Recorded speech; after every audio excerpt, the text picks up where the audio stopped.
Inspiring the grid is the goal of Enerstore, a company whose focus is on energy storage. And joining us now to detail its work is Annette Verschuren, Chair and CEO of Enerstore, Inc. And we're happy to have you here in our studios. Thanks for coming in. It's great to come by, Steve. Well, let's just, we should put how you spell this up here, because it's the letter N, yes, the letter R, and then S-T-O-R. Yes. There it is. Okay. So Enerstore, what is it? What is it? It's a company that we created about 2.5 years ago that really is focused on accelerating the commercialization of energy storage technology. And what we saw in terms of opportunity, and I always love opportunity, in the energy business, there were a lot of energy storage technologies coming on, but they were all in prototypical stages, and we wanted to help commercialize them. So we set up Enerstore, and Enerstore is basically a company that develops the market, develops the project, builds a project, and constructs and operates the project. So we have our first energy storage project up and running in Ontario. It's a flywheel technology under Temporal Powers technology. And so where is it? We did that in Minto, in Harriston, just north of Cambridge. Okay. And so it's really quite exciting. It's the first one in Canada. Well, this was my next question, because of course they're storing energy in a nuclear-sized capacity, and they're storing energy in a battery that big. Yep. Where are you on that continuum? Well, we like to focus on the grid. This particular, our first project is 2 megawatts, which is rather small, but it really is a great project to test frequency regulation and voltage management, and that's what this technology focuses on. And so we're connected to the grid, and ISO is our customer. And the Independent Electricity Systems Operator? It is, Independent Electricity Operator, and they love our service because we help manage the frequency of electricity on the grids. You know, we're a bit of a shock absorber, and this technology has a 15-minute, that's its sweet spot, and it basically spins this kinetic, it's a type of kinetic battery, it spins and spins, takes the energy in, and releases it. And it's a bit of it's something that the ISO can use to manage when there's a lot of inconsistent energy sources coming on the grid. This is the thing that I've talked to them in the past, obviously, and one of the things that they've always complained about is that when we use power in the province, it can spike like crazy, and then you can have a nice warm winter day and people don't use that much at all. It can. And in terms of planning from their standpoint, Yep. really difficult. Yep. So you are beveling out the edges in some respects? We are beveling out the edges. And a great example of that, at our recently, during the minute silence during Remembrance Day, there's everybody stops using their facilities for about a minute, and then all of a sudden everything goes back on. The ISO needs to manage that, and so we feel energy storage technologies like the flywheel technology really helps manage that. So there's all kinds of things that impact and makes fluctuations on the grid, and so this type of technology really helps the grid manage that. What's a typical day like for you as the head of this company? A typical day is working to develop more projects. We're a company that wants to build a number of projects. Temporal Power is our first technology that we introduced, but we work with flywheel, don't deal with other flywheel companies. We deal with battery companies, compressed air companies, other technologies. We deal with LDCs, with utilities, with large industrial users to see what their problems are. The quality of energy on to impact their operations, and so find ways to find solutions to make their energy intake better for their operations, and whether it's a utility, a local distribution company, or whether it's a high energy user. So those are the three areas that we're looking at. But typical day is, today we're just with a large LDC talking about 3 or 4 opportunities to work with them, putting business plans together, responding to RFPs, all kinds of projects underway. So you're presumably like meeting to meeting, traveling to traveling. Absolutely. All the time? All the time. That's your life? That's my life, yep. Yeah. And how different, some people will remember you used to be the head of Home Depot. How different is this life from the life you had as the CEO at Home Depot? you know, a bigger company. This is a smaller company. There were 8 of us that work around a table, maybe a little bit bigger than this table. And how many employees at Home Depot? There were 28,000 full and part-time people. So this is quite smaller. It's quite a bit smaller, but it's a lot of fun in that you do the same things. You know, you develop a vision for your company. You bring the right people in, surround yourself with really smart people, and build out the development of your company and your organization. So we're into this 2.5 years, and so we'll continue to grow. There may be an assumption that anybody who gets to where you got to on the corporate ladder had to be, you know, educated at the finest private schools and grown up in the richest households, and I mean that's probably just an assumption that a lot of people have. In fact, you're from Sydney, Nova Scotia, and you grew up on a farm. I did. So that's not quite... From North Sydney, Nova North Scotia. Sydney, which Yes. is even less metropolitan than Sydney. That's right. So it's not quite the typical sort of went to Upper Canada College and made your way up the ladder. Nope. So it's kind of an amorphous question, but how'd you get from there to here? That's quite some distance. It's been quite the journey, you know. I was born and raised in Cape Breton and educated at St. FX, got my business degree there, and my parents were Dutch farmers that came to Canada before we were born. And so my first job was on the farm, and after university, second job was in a coal mining company. And I did that for 9 years, and along the way, I had various jobs and, met people. You didn't get the desire to be a corporate executive, though, from your farming parents, right? No. So where'd that come from? Well, you know what? I loved making money. I remember as a kid cleaning out my uncle's chicken coop, and I made $10. It took about a week to do that. But those 10 $1 bills in my hand, recognizing the, energy, work for reward, really excited me. And I knew that as a young child. I remember I said to my mother once, I want to be a president. And I didn't know what a president was, but I saw it on television or something. But I was always very entrepreneurial. I'm a serial entrepreneur. I think I was that from my very, very early days. And serial entrepreneur meaning? Yeah, I just loved finding solutions for problems. I was a fixer-upper. I could figure out how to get the cows milked faster. I could figure out, which cows are calving faster. I had always the ability to find the best way to fix something, or to get through something, or to get through work. And I always got a kick out of business.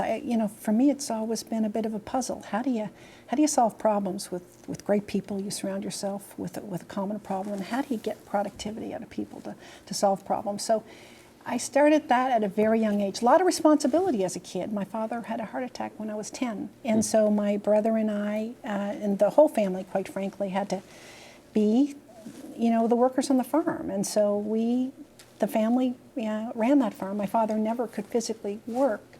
He died 18 years later, but never could work the same way. So he really had to rely on his wife and his 5 kids to You're to one make of 5? it happen. We were 5 of us. 5 kids? Yeah. It leads me to an appallingly personal question, and tell me to just bug off if you don't want to answer this question. You're married? Yes. But no kids yourself? No.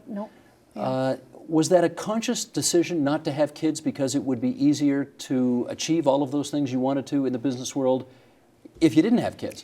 No, I have a kidney condition, and when I was 15, I had seriously functioning kidneys, and I had 4 operations on my kidneys between the ages of 15 and 21. So that decision was made for me a little bit biologically, and so I really started to focus on, did I feel bad that I couldn't have children? I suppose so, but like everything, I focus on going forward. And so, I've always said I have 7 nieces, and now I'm remarried, and I have 2 children and 2 grandchildren. I have surrounded myself with people, and everyone I work with are, to some degree, a bit of a part of my family. So no, to some degree, Steve, it was chosen for me. And if I had children, would I have been, as successful? I hope so. I see women today that have children and are so bloody organized and capable of managing that. It's hard. There's no question. It's hard. Incredible balancing act. And it is harder. So, but for me, the choice was made for me. Do you think it's, this is going to be the wrong word, but you'll help me out with this. Is it easier today for women who want to succeed as mothers, as spouses, and as corporate executives to do all of those things well, easier today than, say, it was 25 years ago? In some ways, I think, my whole life, people say, how do you get all the things done? You're on boards, you're running a company. How do you do all this stuff? I'm very organized. I'm a great planner. And I think people that have that attribute can really manage a lot. What women have today are, services and capabilities provided, they're lucky enough to be in more senior positions. I think it's tougher for middle management people that don't have as much resources to, buy the services or get the services provided or marry someone that can help provide the services. I think, again, to some degree, it's gotten a little bit better to make that happen. I hope it has. I think for women that I work with that have children, they seem to be managing that quite well. Hard, yes, but I think senior positions everywhere are difficult and challenging. And I'm guessing it's harder for a woman because most senior executives who are male, they've got a wife that they can rely on to do other things. Yeah. I mean, is that fair to say? It's fair, but I'm celebrating the men that are getting it, and there are many, many more. And I sit around a table of men and women that I think are contributing equal to their family lives. Not yet equally, but you know what? I think it's really, really improving. So I celebrate them and encourage them to take on that responsibility in a greater way. It's not where it needs to be yet, Steve, but you know what? There are people that are changing. So then let me ask that follow-up. If you could wave the proverbial magic wand and say, here's what needs to be done in order to make it a truly level playing field for women in the workplace, what would that magic wand be waving over? I think flexibility. I think the ability to work at home. I think the ability for senior leadership team to understand that there are periods in particularly women's lives that require more investment at the home, and why can't we develop contracts and develop time frames for that development? And the other magic wand I would wave is that I would really, really work hard to train and develop men to understand, and young men to understand how important it is to make that more of an equal and level playing field.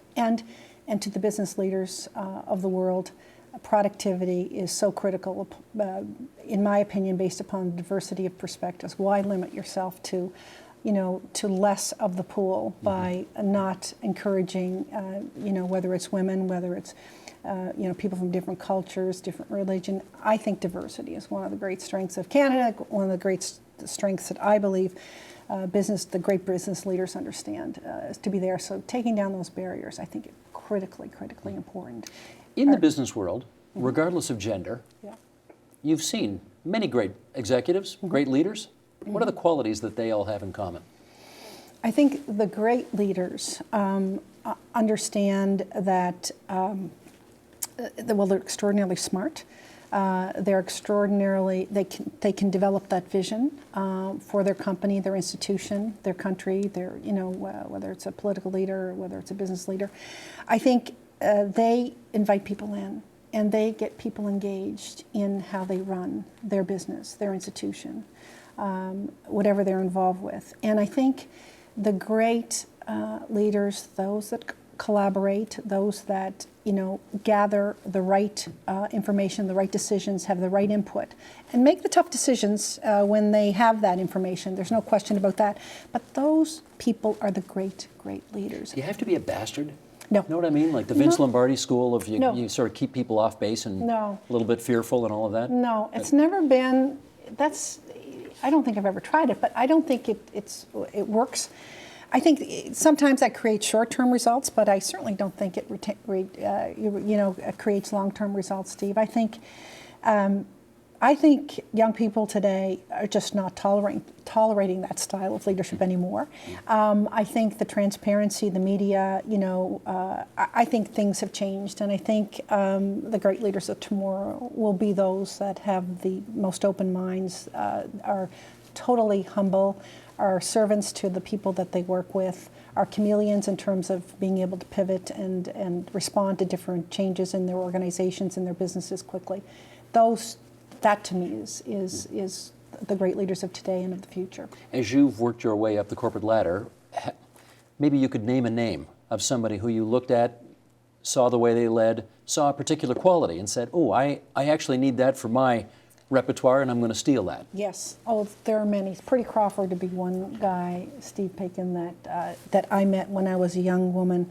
I was 27 years old in Cape Breton. He was on the board of the Cape Breton Development Corporation, and I made a presentation to that board, and he bet on me. He took me aside afterwards, and he said, if you ever leave Cape Breton, why don't you talk to me? And I learned a lot from Purdy Crawford. I learned. He just died, didn't he? He just died, yeah. And he was a man of integrity.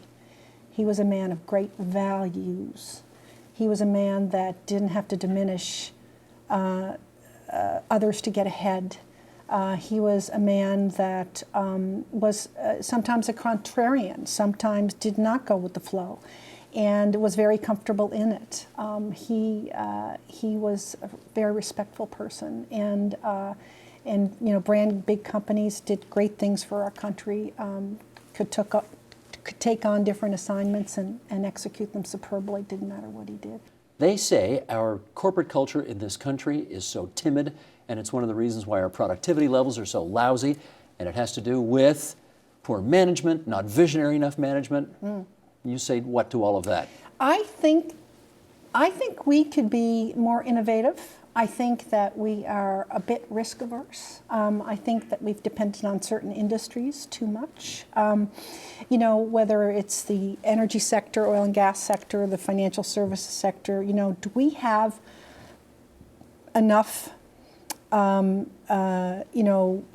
focus on new technology, on new innovation, on different sectors? I think there's lots that we can do. We have an amazing healthcare system. Why aren't we aggressively, doing more in the medical products area, in the pharmaceutical areas, and so in the service end of the business? I think there's so much that we can do in our society to drive innovation, and innovation comes with confidence. And one thing I say that Canadians could be more, and that is more confident.